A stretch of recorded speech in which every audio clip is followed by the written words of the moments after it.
அதாவது பேரவைத் தலைவர் வாயிலாக இன்னும் இங்கே தெரிவிக்க விரும்புகின்றேன். இந்த அரசு ஒரு புது டெக்னிக்கை ரெகுலராக ஃபாலோ பண்ணிட்டு வராங்க. எதையாவது ஒன்று செய்யறதுக்கு முன்னாடி அந்த செய்தி இவங்களே லீக் பண்ணிடுறாங்க. உடனே அதற்கு எதிர்ப்பு பலமாக இருந்தா உடனே ஒரு யூடியூன் சொல்றேன். தேவையற்ற பிரச்சனை திருப்பும் நான் சொல்லுகிறேன். இந்த பிரச்சனையை ஒட்டி மற்றும் பேசுங்கள். எந்த ஸ்ட்ராட்டஜி எந்த இதெல்லாம் என் முன்னால் இருக்கிற பிரச்சனை தேவையில்லை. வாங்க,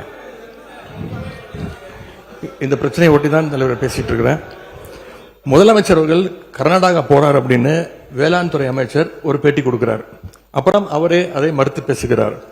அப்புறம் இன்னும் 2 அமைச்சர்கள் அதிகாரபூர்வமாக எந்த முடிவையும் நாங்கள் எடுக்கவில்லை என்று கூறுகிறார்கள்.